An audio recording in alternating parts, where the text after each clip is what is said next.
नमस्कार किसान भाइयों, आशा है आप सभी कुशल मंगल होंगे। दोस्तों, आज तारीख है 30 दिसंबर 2024 और दिन है सोमवार, हफ्ते का पहला दिन है। आज काफ़ी उथल पुथल है मंडियों में और आज यहाँ अपने हम फार्म पे हैं और आलू में स्प्रे करा रहे हैं।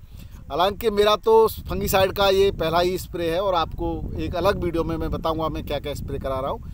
इस वीडियो में हम आपके प्रश्नों के जवाब देंगे और आज मंडियों में क्या हलचल रही उसकी बात करेंगे, क्योंकि अभी स्प्रे के लिए मैं अगर करूँगा तो थोड़ा डिस्टर्बेंस होगा उधर आगे जाके। ये मेरे पीछे जो आप देख रहे हो ये चिप्सोना है, वैरायटी चिप्सोना की है ये, और नया सीड है, इसी साल हमने मंगाया है। इसको हमने मंगाया है जो है इसी साल और पिछले साल टेक्निको का लाए थे। जो टेक्निको का आप लोगों ने कमेंट किए कि ज़्यादा बढ़िया नहीं रहता है।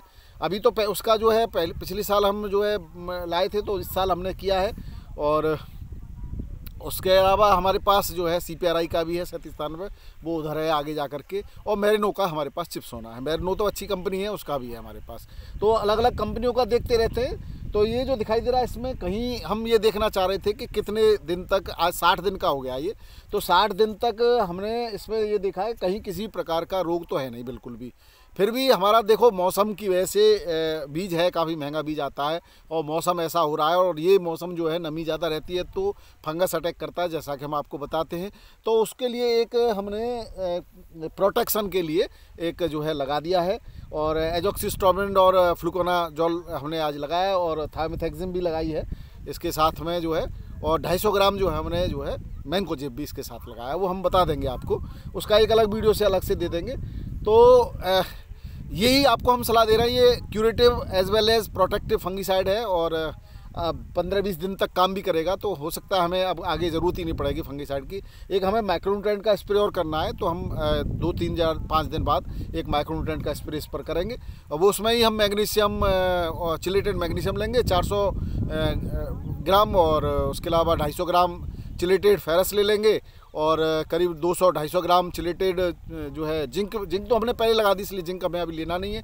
इसके अलावा हम जो है लिक्विड पोटास ले लेंगे या जो है NPK 0050, बस। इसके बाद कुछ लगा, बोरोन भी ले सकते हैं। बोरोन अभी हमने सिर्फ बेसल डोज में दी थी, उसके बाद बोरोन नहीं दी है।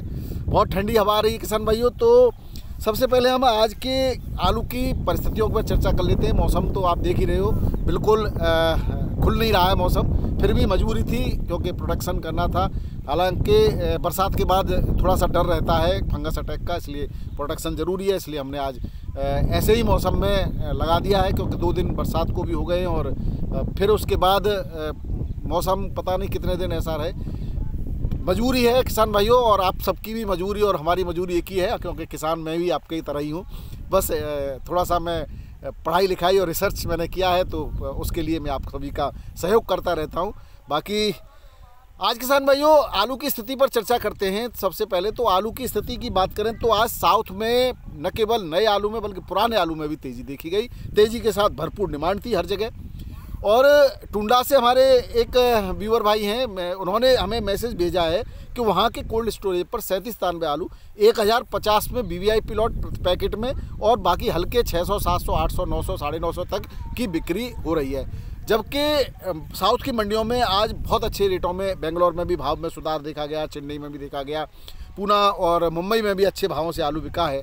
तो जब अच्छे भाव से बिके तो कोल्ड स्टोरेज पर भी भाव बढ़ने चाहिए थे, लेकिन अब जो है किसानों की मजबूरी का फ़ायदा लोग उठाने लगे हैं और अपने जो पुराना घाटा पूरा कर रहा है, ये कहते हैं व्यापारी। तो खैर इस साल पूरे साल अच्छे रेट मिलते रहे, किसान भाइयों ने प्राप्त किए, और इस समय तक जो आलू को रोक रहे हैं वो निश्चित रूप से बहुत हिम्मत वाले हैं, और वो जो हैं अपनी मर्जी से और रिस्क लेने में वो माहिर कह सकते हैं, मजे हुए खिलाड़ी ही इस समय तक रिस्क लेता है, और वो उनकी मर्जी है, वो अपना क्या चाहते थे। आज किसान भाइयों आलू में सभी छोटी मंडियों में भी तेज़ी थी, लेकिन आज अपेक्षाकृत जो है बाराबंकी में तेज़ी नहीं देखी गई, जो कि बाराबंकी में अक्सर तेज़ी होती है। बाकी छिबरामऊ, ठटिया, फर्रुखाबाद, कानपुर, जयपुर सब जगह तेज़ी है। इंदौर, हाँ इंदौर में भी थोड़ा सा आज नरमी देखी गई है। तो अभी भावों की बात करते हैं, उससे पहले मैं आपके थोड़े से प्रश्नों के जवाब दे देता हूँ। हमारे एक सौरभ सैनी हैं, उनका प्रश्न है, सबसे पहले उनका ले रहा हूँ मैं। मेरी फसल 48 दिन की है और 5 बीघे में 2 पैकेट इन्होंने NPK। सौरभ जी आपने कौन सा NPK लगाया? NPK तो बहुत सारे आते हैं। 12-32-16 लगाया होगा, जहाँ तक बुवाई में हम उसी को रिकमेंड करते हैं और वही सबसे बेहतर होता है। एक पैकेट सागरिका, दूसरे पानी, सागरिका के कई सारे पैकेट आते हैं, 15 kg 25 kg कौन सा लगाया आपने। दूसरे पानी में आपने यूरिया लगाया 35 kg और 10 kg गन्ना स्पेशल क्या आता है, इसमें क्या है, ह्यूमिक एसिड होगा जहाँ तक है। 1 kg ह्यूमिक तो अलग है, तो कोई माइक्रोन्यूट्रिएंट्स कॉम्बिनेशन होगा। फिर उसके बाद आपने जो है NPK लगाया है 20-20-20 स्प्रे किया है आपने, सेकंड स्प्रे। और फंगीसाइड 250 ग्राम आपने, थायोमिथेक्सिम 100 ग्राम, कौन सा फंगीसाइड है, साफ लिया है 250 ग्राम, थायोमिथेक्सिम 100 ग्राम और धनजाम गोल्ड लिया है 250 ग्राम और स्टिकर के साथ स्प्रे कर दिया। बहुत बढ़िया है, ठीक है, कोई दिक्कत नहीं है। फंगीसाइड 250 ग्राम लिया है साफ और उसके साथ थायोमिथेक्सिम, तो 250 ग्राम की तो मेरे ख्याल से मात्रा कम है, जो रिकमेंडेड मात्रा है उसके हिसाब से। फिर भी आपने गलती ये वही की है जो NPK आपने साथ में ही लगा दिया है। NPK आपको नहीं लगाना चाहिए, क्योंकि हम भी अभी स्प्रे कर रहे हैं तो इसके साथ हम कोई भी माइक्रोन्यूट्रिएंट्स या NPK नहीं ले रहे हैं। ठीक है, ये सब ठीक है। आगे आपको क्या लगाना है ये पूछ रहे हैं आप अगले पानी पर। आपने कैल्शियम क्लोराइड नहीं, आपको आगे क्या लगाना है, तो अभी आपने कैल्शियम क्लोराइड नहीं लगाया है, 052-34 नहीं लगाया है, तो अब जो कि आपकी फसल अब 50-60 दिन की हो जाएगी, तो अब इस समय नाइट्रोजन का काम खत्म हो जाएगा, तो आप NPK 052-34 ले सकते हैं, या फास्फोरस और पोटेशियम का काम शुरू हो जाएगा। इसके अलावा बोरॉन ले सकते हैं आप, 200 ग्राम बोरॉन ज़रूर लेना, और कैल्शियम क्लोराइड ले सकते हैं, क्योंकि NPK अगर 0050 लेते हैं तो कैल्शियम नाइट्रेट ले सकते हैं, और NPK अगर 052-34 लेते हैं तो उसके साथ आपको कैल्शियम क्लोराइड लेना पड़ेगा। नाइट्रेट न लेने भूल करके ही, क्योंकि उसमें फास्फेट है और फास्फेट के साथ नाइट्रेट का कॉम्बिनेशन नहीं होता है। ये आप लगा दें, कोई दिक्कत नहीं होगी। और आप थायोमिथेक्सिम आपने पहले ही लगा दिया, इसलिए और कोई प्रॉब्लम नहीं आने वाली। कैल्शियम क्लोराइड की जो मात्रा है वो 500 ml प्रति एकड़ के हिसाब से होती है। बाकी का NPK 1 से 1.5 kg आप ले सकते हैं, बोरॉन 200 ग्राम ले सकते हैं, इसके साथ लगा दें, बढ़िया फसल है, अच्छा काम करेगी, आपको कोई दिक्कत नहीं होगी। कंचन कटियार जी कह रहे हैं कि उन्होंने कॉपर प्लस मैंकोजेब लगा दिया है, 052-34 भी साथ में लगा दिया है, एक साथ स्प्रे करना है या नहीं करना है पूछना चाह रहे हैं आप। ये शॉर्ट में लिखा हुआ है, क्योंकि कॉपर ऑक्सीक्लोराइड के साथ NPK ज़्यादातर प्रयोग में नहीं किया जाता। अगर करते हैं तो इसका पर्याप्त यानी कि बेहतरीन परिणाम नहीं मिलते, तो आप अलग अलग इसका स्प्रे करें तो कॉपर और मैंकोजेब आप लगा सकते हैं। सुनील दीक्षित जी कह रहे हैं कि कोई no full proof fungicide for early blight. Sunil Dikshit ji, ऐसा नहीं है, अल्टरनेरिया सोरेनाई की वजह से अर्ली ब्लाइट आता है, और अल्टरनेरिया सोरेनाई को मारने के लिए बहुत सारे फंगीसाइड है। अब एक्चुअली मौसम की अनुकूलता जैसे फंगस के लिए होती है, तो एक फंगस अटैक नहीं करता, कई सारे फंगस मिलकर के अटैक करते हैं।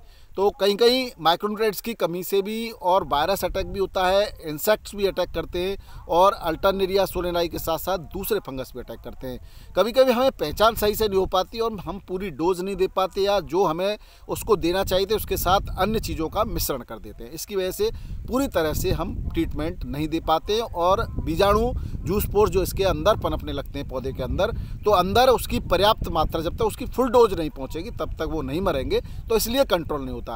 अन्यथा बहुत हल्के फंगीसाइड से भी, यानी मैंकोजेब कार्बोनाइजिम से भी अर्ली ब्लाइट का जो है बैक्टीरिया मर सकता है, बशर्ते उसको पूरे टाइम तक उसको पूरी डोज मिल जाए। लेकिन चूंकि मौसम की वजह से और बहुत सारी परिस्थितियाँ होती हैं विपरीत, इसलिए हम एक सिस्टमेटिक और एक आपका जो कॉन्टैक्ट फंगीसाइड को रिकमेंड करते हैं। तो अगर आपने सही डोज में एक सिस्टमेटिक बढ़िया फंगीसाइड और एक कॉन्टैक्ट फंगीसाइड दिया है, उसके अलावा अन्य चीज़ों की मात्रा को मिक्स नहीं किया है, तो निश्चित रूप से अर्ली ब्लाइट जल्दी कवर हो जाती है। लेट ब्लाइट कवर होने में समय लगता है। लेट ब्लाइट अगर बहुत ज़्यादा मात्रा में फैल जाती है, सिस्टम तक चली जाती है, तो वो बहुत ज़्यादा नुकसान पहुंचाती है।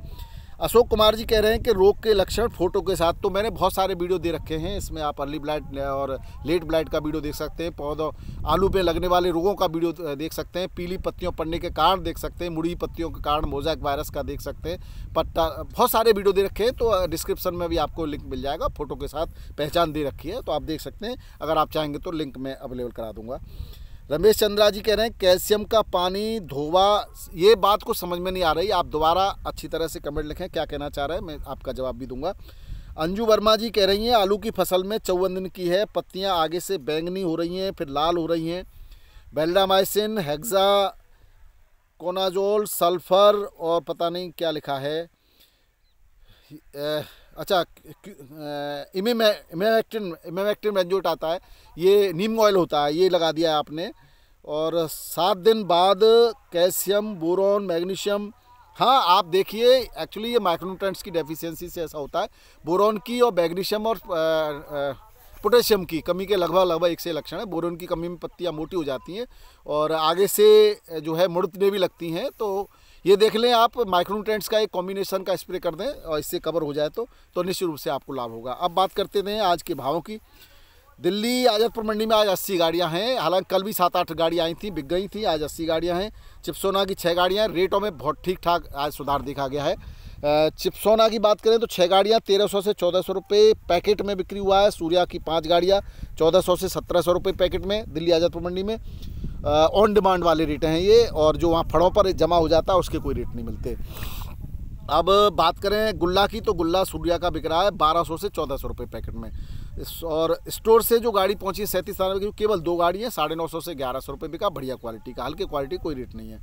LR की 4 गाड़ी पहुंची हैं पंजाब से। 16 नए आलू की 800 से 850, 870 तक बिक्री है, बढ़िया आलू की। संभल से 49 गाड़ी पहुंची हैं, 900 से 950, 930 तक की बिक्री है, बढ़िया VVIP क्वालिटी का 950 तक है हापुड़ का। और हल्का आलू 800 से 850 के रेट से यहाँ पर बिक्री हुआ है। बाराबंकी में ओल्ड जो है चिप्सोना 21 से 22 रुपये, 23 रुपये किलो भी बिका है। और 37 में 20 से 21 रुपये किलो बिका है। चिप्सोना शुगर फ्री और 37 में सादा है। सफ़ेद आलू नया 14, 14.5 से लेकर के 15.5 रुपये किलो तक बिका है। लाल आलू 16 से 17.5 रुपये किलो यहाँ पर बिक्री हुआ बाराबंकी में। ठटिया मंडी में सफ़ेद आलू 751 से 800, 820 तक, बढ़िया क्वालिटी का। और लाल आलू पुखराज बिका 900 से 1000, और एक आध कोई लॉट 1100 की भी सूचना थी, लेकिन इसकी मैं कंफर्म नहीं हूँ। कंचन जो है 851 से 900 रुपये पैकेट के रेट से बिक्री हुआ। ये लाल आलू के रेट हैं। फरुखाबाद में आज 90 गाड़ियों के आसपास है। खुली बिक्री ज़्यादातर लोग प्रीफर कर रहे हैं, क्योंकि उसमें आलू की क्वालिटी का पता चल जाता है। 1400 से 1401 रुपये कुंतल तक की बिक्री है। कोई 1500 भी बता रहा था, लेकिन ऐसी हमें कंफर्म जानकारी नहीं मिली, किसी व्यापारी ने नहीं बताया। हुंडा बिक्री 700 से 800 रुपये पैकेट में है हॉलैंड आलू की। हॉलैंड की 800 है, बाकी 700 से 750 है सफ़ेद आलू की। कानपुर की बात करें तो यहाँ पर भी वही गाड़ियों की संख्या तो करीब 100 के आसपास बताई जा रही है। नए आलू के 15 से 20 हज़ार पैकेट हैं। पुराना आलू छट्टा आगरा का आज रेटों में यहाँ सुधार देखा गया, 14 से 15 रुपये किलो, और हल्का 10 से 13 रुपये किलो, और गुल्ला बिक रहा है 10 से 11 रुपये किलो, किर्री 5 से 8 रुपये किलो बिक रही है। वहीं नया आलू सफ़ेद 14 से 15 रुपये किलो, लाल आलू 16 से 17, एक्स्ट्रा सुपर क्वालिटी का 18 रुपये किलो तक की बिक्री है किसान भाइयों। कंचन 16 से 16.5 रुपये किलो, पुखराज 17 से लेकर के 18 रुपये किलो के रेट से बिक्री हो रहा है। बात करें छिबरामऊ की, तो यहाँ 815 से 850 रुपये की बिक्री छिबरामऊ के आसपास खेतों से व्यापारियों ने खरीदा, जबकि मंडी में 700 से 750 रुपये पैकेट की बिक्री है। होंडा बिक्री होती है 53 किलो के वजन से। अब बात करें जयपुर मंडी की, तो किसान भाई यहाँ 70 गाड़ियाँ हैं जयपुर मंडी में, और 30 पुराने आलू की 37-93 की गाड़ियाँ हैं, जो 14 से 17 रुपये किलो बिक रहा है, बढ़िया क्वालिटी का। हल्का 10 से 13 रुपये किलो। नए आलू की 40 गाड़ियाँ हैं, पंजाब से पहुँचा है और संभल से पहुँचा है।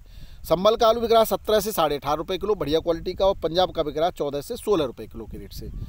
बात करें इंदौर मंडी की, तो यहाँ पर पुराने आलू जो आगरा से पहुँचता है उसकी 37-93 की कोई गाड़ी नहीं पहुँची। आज हाइब्रिड की 2 गाड़ियाँ पहुँची, 10 से 13 रुपये किलो में बिका है। नए आलू के 15,000 पैकेट हैं लोकल के। ATL क्वालिटी का बिक्री हो रहा है 22.5 से 25, और गुल्ला बिक रहा है 15 से 20, गुल्ला मिक्स जो है। और जो है LR क्वालिटी का आलू बिक रहा है, LR 25 से 28.5 रुपये किलो। राशन का पुखराज बिक रहा है 16 से 17, हल्की क्वालिटी का 14 से 15, और ज्योति बिक रहा है 17 से 19 रुपये किलो। किसान भाइयों, हरियाणा के कुरुक्षेत्र में की पीपली मंडी में जो आलू 1200-1300 चल रहा था, वो आलू 1500 से 1600 रुपये चल रहा है अभी। इसमें पुखराज 1500 और कोफरी मोहन 1400 से 1550, और LR 1550 से 1700 रुपये क्विंटल के रेट से बिक्री हो रहा है। यहाँ हरियाणा में किसान भाई भावांतर योजना लागू है। भावांतर मतलब सरकार ने एक 690 रुपये प्रति क्विंटल का रेट रखा हुआ। हास्यास्पद तो है, लग रहा होगा आपको, क्योंकि जहाँ 1500, 1600, 1700 रुपये क्विंटल का आलू बिक रहा हो, वहाँ सरकार के 690 प्रति क्विंटल। तो सरकार अपनी पीठ इसलिए थपथपा रही है अधिकारी कि अब हमें भावांतर का नहीं देना पड़ेगा, जो कि पिछले साल यानी इससे कम में बिका था। तो इसका अंतर का जो पैसा है वो सरकार ने इस साल खातों में ट्रांसफ़र कर दिया है। मुंबई मंडी की बात करें तो 22,212 पैकेट की आवक है किसान भाइयों, और यूपी का 37 आलू 17 से 20 रुपये किलो वीवीआईपी क्वालिटी का बिक रहा है, हल्का बिक रहा है बंद कोल्ड का 10 से 14 रुपये किलो। और एमपी का एटीएल आलू 25 से 30, FC3 FC5 भी 25 से 30 है, बाकी के रेट वही चल रहे हैं जो चल रहे थे। पूना में आज यूपी की 12 गाड़ियाँ हैं 22 से 24 रुपये किलो, हल्का आलू 16 से 21 रुपये किलो। चेन्नई में 5 गाड़ी हैं 25 से 28 रुपये किलो, बढ़िया क्वालिटी का आलू, ये भी देखा आपने, रेटों में ज़बरदस्त उछाल है आज। और हल्का आलू 22 से 24 रुपये किलो। मदुरई मंडी में जहाँ 23-24 पर बिक रहा था, आज वहाँ 26 से 27 रुपये किलो। मदुरई तिरछी एक ही रेट से बिक रही है इस समय। एमपी का भी यहाँ पहुँच रहा है, वो 27 से 27.5 28 रुपये किलो तक के रेट से बिक्री हो रहा है, ये नया आलू है। बेंगलोर मंडी में 27,000 पैकेट की आवक है। वीवीआईपी सुपर वीवीआईपी क्वालिटी का आलू 24 से 26 रुपये किलो, मीडियम क्वालिटी का 22 से 23 रुपये किलो, हल्की क्वालिटी का 20 से 21 रुपये किलो यहाँ बिक रहा है। हैदराबाद मंडी की कोई किसान भाई कल कमेंट कर रहे थे, तो हैदराबाद मंडी में 302 आलू बिक रहा है 25 से 27 रुपये किलो इस समय आज बिक रहा है। बाकी के पिछले दिनों में 22-23 तक पहुंच गया था, तो आज फिर से इसमें बहुत सुधार है। 37 आलू बिक रहा है 22 से 25 रुपये किलो। गुवाहाटी मंडी में 23 से यहाँ पर भी 1 रुपये का उछाल है, 23 से 24 रुपये किलो। एक्स्ट्रा सुपर क्वालिटी का 25 तक है, यहाँ 2 रुपये का एक्स्ट्रा सुपर क्वालिटी में सुधार है। हल्की क्वालिटी का 21-22 रुपये किलो के रेट से बिक्री हो रहा है किसान भाइयों। तो ये थे आज के आलू के समाचार और आपके पूछे गए प्रश्नों के जवाब। बाकी का आप को और भी बात करेंगे। अभी हमारी स्प्रे हो रही है और हम एक स्प्रे का वीडियो भी आपको आज रात को पोस्ट करेंगे उसको, या कल सुबह करेंगे किसान भाइयों, तो उसका मैं अभी उसके बारे में भी आपको जानकारी देने वाला हूँ। बहुत बहुत धन्यवाद, नमस्कार, आदाब, सत श्री अकाल, राधे राधे, जय जवान जय किसान, आपका दिन मंगलमय हो।